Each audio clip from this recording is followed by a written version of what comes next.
సమాధానం చెప్పండి, మీరే కదా దీనికి కారణం. చివరి క్షణంలో పరదా ఎగిరిపోయింది, ఈ ప్రిన్సిపల్ తల వంగింది. I'm sorry. కానీ నేనెందుకు ఇవన్నీ చేస్తున్నాను? వీడి ఆలోచన శక్తి చాలా అద్భుతం. ప్రిన్సిపల్ సార్, నేను ఈ పిల్లలతో కలిసి కసుకాబే డిటెక్టివ్ క్లబ్ ని స్టార్ట్ చేయడానికి ఆశపడుతున్నాను. డిటెక్టివ్ క్లబ్బా? మనం ఈ పిల్లల బుర్రని యూజ్ చేసుకుని ఆ వ్యాపారి లెక్కని సరి చేసుకోవచ్చు. ఏమంటారు మీరు?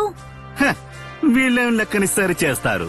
కంపెనీ పంపించింది ఎవరని కనిపెట్టేవారు, వాళ్ళు ఏమని చేయగలరు, అర్థమైందా?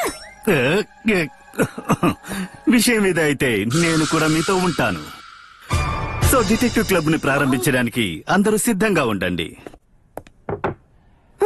ఇదిగో బోర్డు పెట్టేశాం, మన కసుకాబే డిటెక్టివ్ క్లబ్. ఈ ఆఫీస్ కాస్త భయంగానే ఉంది, కానీ భయంకరమైన కేసుని సాల్వ్ చేయడానికి ఇదే సరైన చోటు.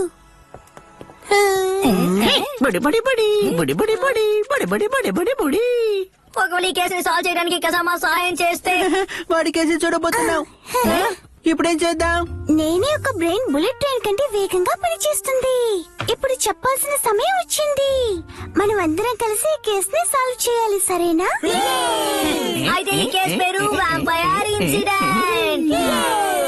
ఈ కేసు త్వరలోనే సాల్వ్ అయిపోతుంది.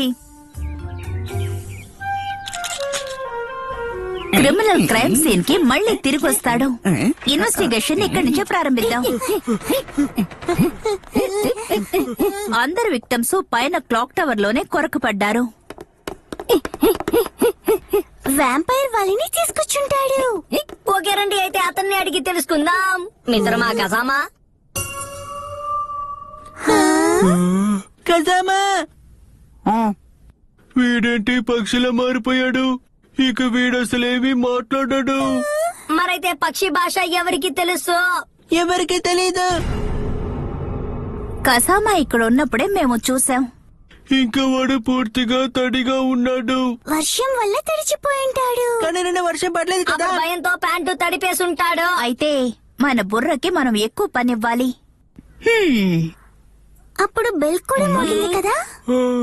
క్లాక్ రిపేర్ అయినందు వల్ల మనకు సరైన టైం తెలియదు కదా. అవును, సరిగ్గా చెప్పావు. ఈ కేసు ఎలా సాల్వ్ అవుతుందో నాకు అర్థం కావడం లేదు. కసామా మనకి దొరికినప్పుడు తను ఈ పొజిషన్ లోనే కదా పడి ఉన్నాడు. ఇలా చేయడం వల్ల తప్పకుండా మన కేసు సాల్వ్ అవ్వదు.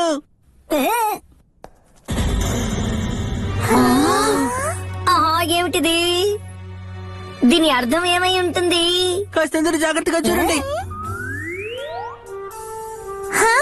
33 ఇది కజామానే రాసుంటాడు. తను మ్యాథ్స్ హోంవర్క్ చేస్తుంటాడు. హోంవర్క్ ఏంటి మరి అంత ఈజీగా ఉంటుందా? లేదంటే ఇందులో ఏదైనా మెసేజ్ ఉందా? కజామా వ్యాంపైర్ కు సంబంధించి ఏదైనా రాయాలనుకున్నాడేమో. అలా కూడా అయ్యుండొచ్చు కదా. వాడు ఇక్కడే ఉన్నాడు కదా, మనం వాడిని అడుగుదాంలే. కసామా, ఇది రాసింది నువ్వేనా? నేను చెప్పాను కదా. కానీ దీనికి అర్థమేమిటో చెప్పు.